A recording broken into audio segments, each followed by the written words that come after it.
Welcome back, SethBling here.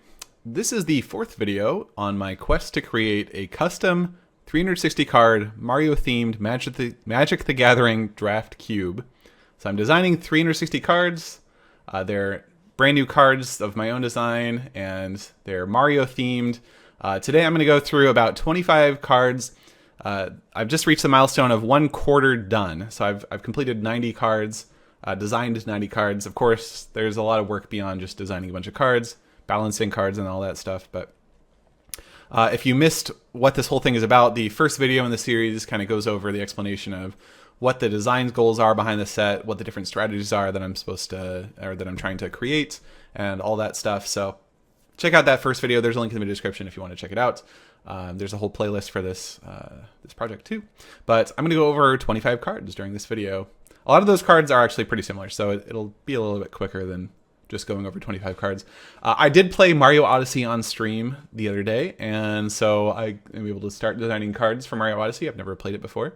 And the first card I'm going to start with is Cappy. Cappy is one of the main mechanics from Mario Odyssey. It's this spooky ghost hat that Mario wears that he can throw it at different enemies and objects in order to take control of them. And so here, Cappy is a legendary equipment. It costs 1 and the equip ability costs 2, but the main bulk of the text is here. Equip creature gains 2 and a red, tap, unattach Cappy. Gain control of target non-enchanted creature until end of turn. Untap that creature, it gains haste until end of turn. Activate this ability only anytime you could cast a sorcery. So that's a lot of sentences, but it's a pretty standard effect from Magic. So unattached Cappy is because when you use Cappy in the game, you sort of take it off your head and throw it at your enemy, and then you gain control of them. So non-enchanted refers to the fact that Cappy cannot take control of something that is wearing a hat, because you have to put the hat on its head. So I think it's really cute flavor from the game, and I wanted to try and bring that over to this card. Otherwise, it's a pretty standard effect called a Threaten effect, which gains control of a creature temporarily and lets you attack with it. So it sort of removes a blocker and lets you use it for yourself. The costs of the abilities sort of ramp up 1, 2, 3. So theoretically, you could equip something on turn 3. In fact, if you played a Shy Guy on turn 1 or 2, because it has a cost of 0, you could actually be using Cappy on turn 3. Maybe a little aggressive, but also, it requires more red mana the more of these abilities you want to activate in one turn. So on turn 6, theoretically, you have enough mana maybe to actually play it, equip it, and activate it. But you would need 3 red mana, and this is a set that incentivizes 3-color decks. So that might be a little hard to actually achieve. But otherwise, I like all this flavor. I specifically changed this a little bit from earlier on in the design to have a cost to actually throw the cap, because previously it was just equip 5 and there was no cost in the activated ability here, which meant that you could equip the creature on one turn, and then on the next turn you could use the ability, gain control of a creature, and then equip Cappy to that creature to steal another creature, and felt a little off flavor for Cappy. So here, in order to actually gain control of 2 things in a single turn, you have to activate this, activate this, activate this, which is 8 mana, including 3 red, it's pretty costly. So I think it's unlikely to happen in most gameplay scenarios, but it could happen. So that's Cappy. Moving on, Kamek Archmagikoopa. Kamek is it's an enemy through a lot of the Mario games. He makes things bigger in some games. He casts various magic spells, transmutes things into other things. So here I have, basically I try to create the ability of Kamek to transmute things, turn things from one thing into another. This is sort of like a Magikoopa ability. They cast a spell that has these little... Anyway, it's what they do. So it's a 3/4 flyer. He flies around on a broom for 6 mana. 6 mana is a lot, so it's got a pretty powerful effect, though. X tap, exile target permanent with converted mana cost X. Its controller reveals cards from the top of their library until they reveal a permanent card. That player puts the card onto the battlefield, then shuffles the rest into their library. So the idea behind this is that it's like a pretty random effect. You don't really know what you're going to get when you transmute something with Kamek, which is when Magikoopa turns a block into something else, it can be an enemy, it can be a power-up, it can be all kinds of different things. So this cost here is to prevent you from going too crazy on removing your opponent's good cards, or at least it takes up your entire turn if you want to, remove your opponent's 6-cost bomb. Though you can also use this to target lands, which is kind of interesting. Though you're pretty likely, if you do try and target a land, to just flip up another land from the library, since any permanent card can be put onto the battlefield with this ability. It's like a pretty straightforward ability. It's pretty versatile. You can try and turn your lands late game. You can try and turn your lands into things that are more, bigger threats, that sort of stuff. You can try and take your opponent off of certain colors potentially.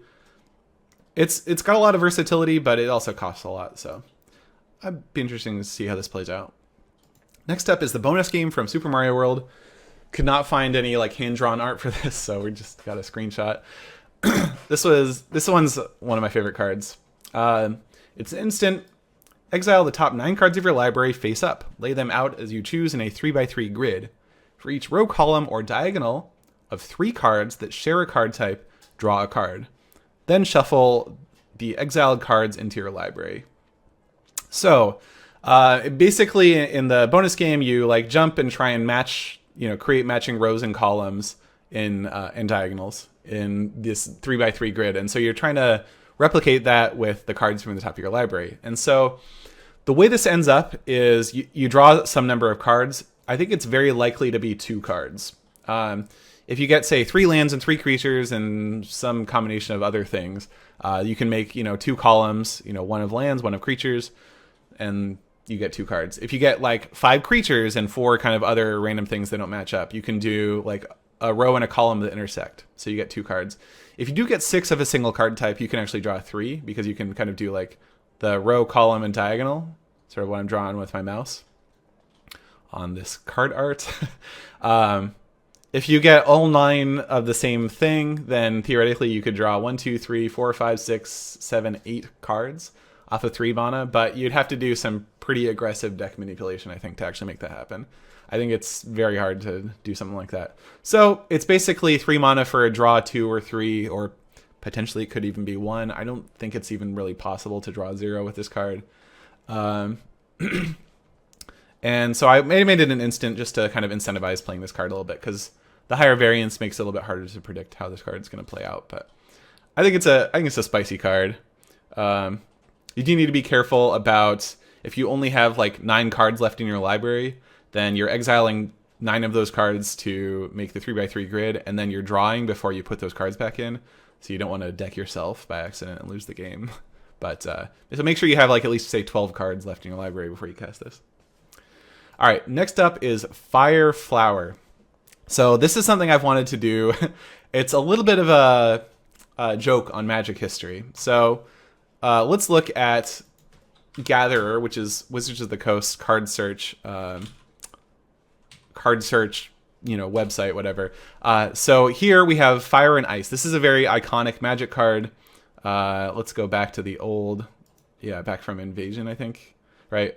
And so the fire half of Fire Ice is what I've printed here. Fire deals 2 damage, divided as you choose among 1 or 2 targets. So I've reprinted half of a card here. Similarly with Flower, if I go ahead and but I look for Flower Flourish, we've got the same thing. This is another half card from Ravnica. What's the Guilds of Ravnica. So it's another half card. So I've reprinted 2 half cards to form Fire Flower. It's you know what Fire Flower is. So I changed the naming of some of the cards because this was previously, this half was like very close to what I called Fire Power before. And so I changed, let's see if I can find it real quick. Yeah, Fire Power is now this aura that it was previously called Fire Flower. Anyway, I thought this was really cute that I got to reprint 2 half cards. Wizards of the Coast has never done that. Like, I don't think they ever will either, reprinting half cards, but I thought it was just very cute. Flower is, green or white to search your library for a basic forest or plains card, reveal it, put it into your hand, then shuffle your library. So we designed this card, and then I decided to get a little too cute. So we found this card from Planar Chaos called Boom Bust, which I've played with before. I was playing a lot actually back when Planar Chaos was out, and we were like, are there any Magic cards that start with Boom that we could make split cards out of? And somebody brought up yeah, there's an enemy from Super Mario Bros. 3 called Boom Boom. So here's Boom Boom. He's the boss of each fortress. And so we reprinted the half card, Boom, twice on each half. It didn't quite make sense to have this just be like a split card. So we added this fuse ability, which appeared, I think, in Return to Ravnica. So you can cast one or both halves of this card from your hand. So what this does is you can cast one half of it. You can pick either half if you want. But it's really at its best if you're using both halves. So 2 red, basically. Because you can target 2 lands you don't control with these 2 parts, and then the same land that you do control, and you'll basically destroy 2 of your opponent's lands and 1 of your lands. And honestly, this is probably not a great card to print in a set where you're playing 3 colors. You can kind of take your opponents off of their, second or third colors pretty easily. So that part is not great. I admit that, but this card is just, I love it too much not to put it in the set. It's a flaw of mine, I admit, but I think it's just like hilarious. This is just my, anyway.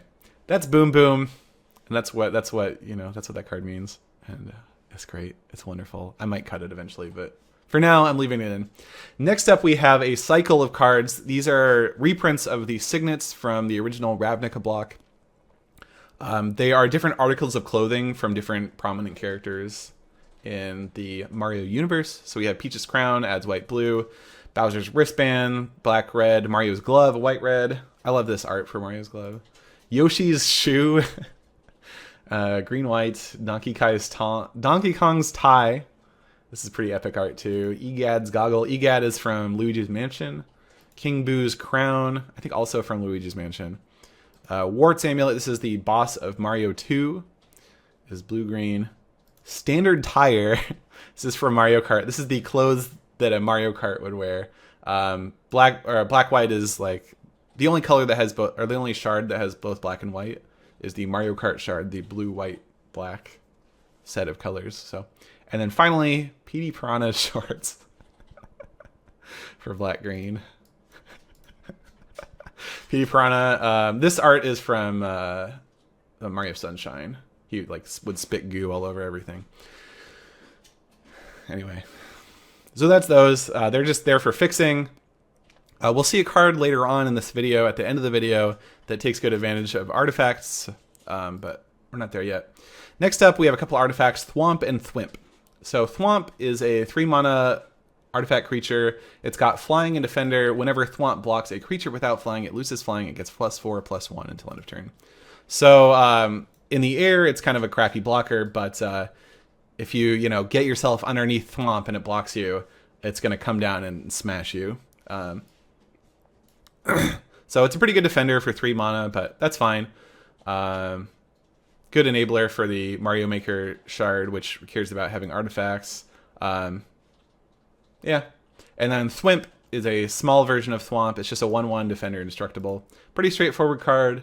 Yeah, I don't know. Not that much to say, but I think it's on flavor. It doesn't have flying because it kind of bounces around on the ground. All right, next up we have Toad. So Toad, I think of Toad personally as a really simple creature in the Mario universe. And so that's what I printed here. Toad is a playable character. It can get power-ups. And so I thought this was a perfect place to showcase a very simple instance of the super keyword. So this super keyword, if you haven't seen it before, sacrifice an aura or equipment that's attached to Toad.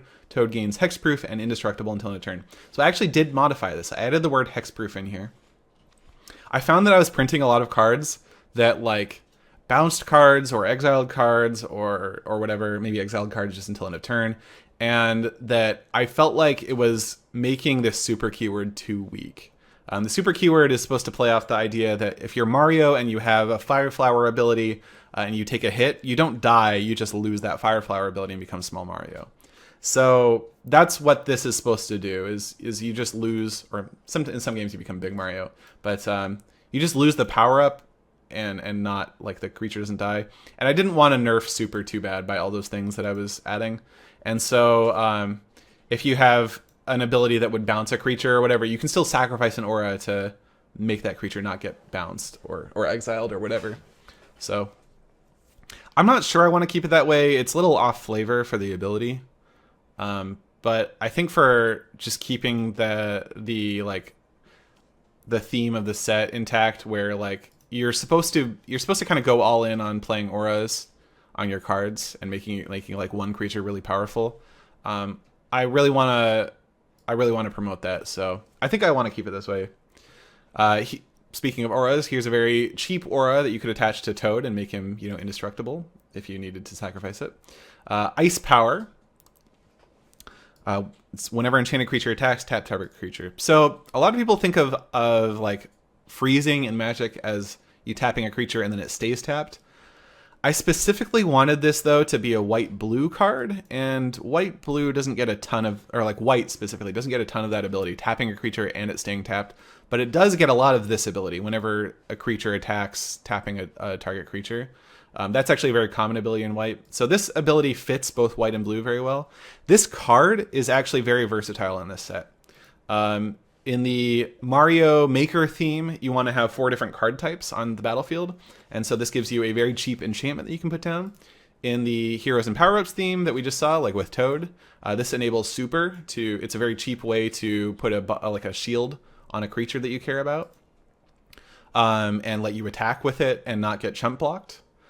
Say your opponent had Thwimp to chump block your giant creature, you could tap it so that it couldn't just like chump block with this indestructible tiny creature.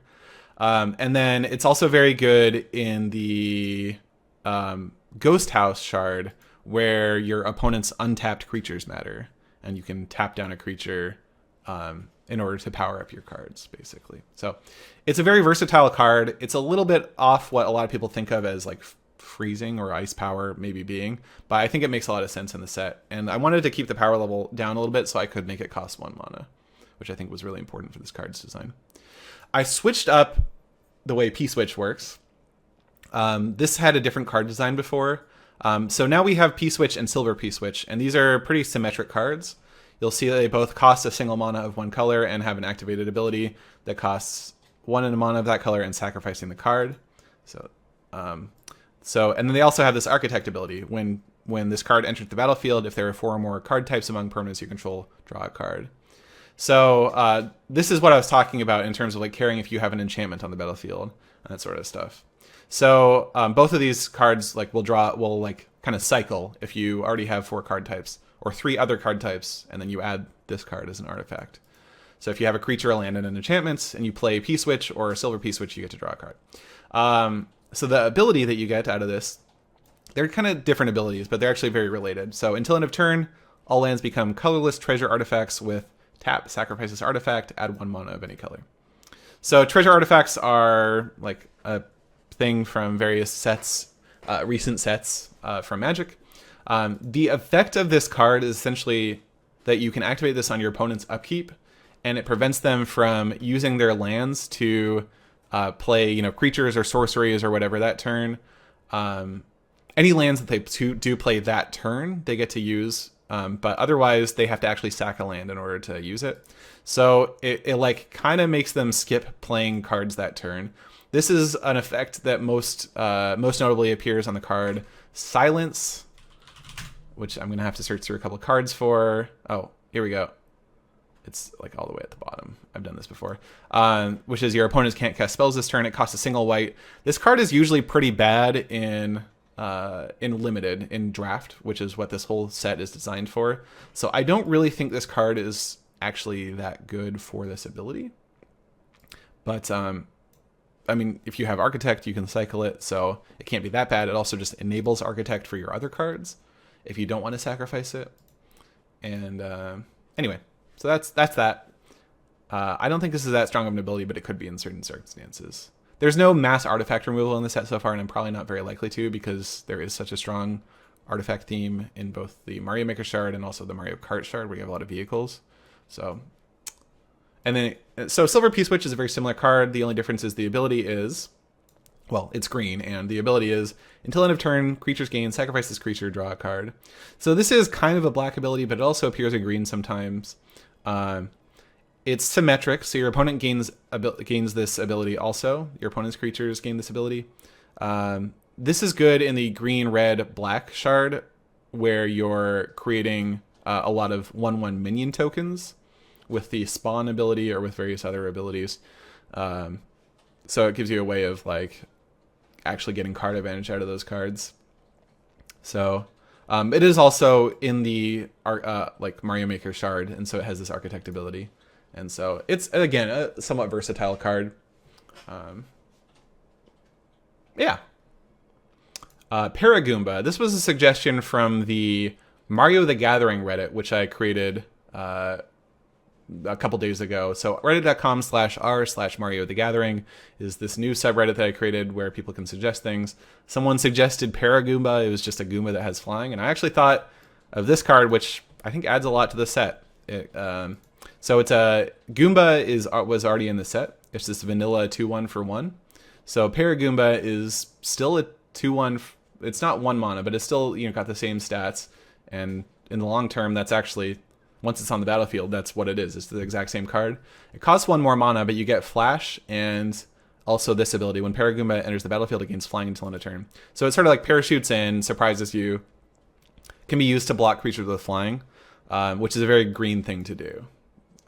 Ambush your opponent's flyers. So it's like a pretty different card in terms of utility, but it ends up as a 2/1 green card. Like it ends up as the exact same card after the turn enters the battlefield. So I think that's cool. I think it's a neat like take on the Goomba trope. Next up was another suggestion from Mario the Gathering, troll level. I modified the suggestion quite a bit, but I thought it was a cool idea for the Mario Maker shard.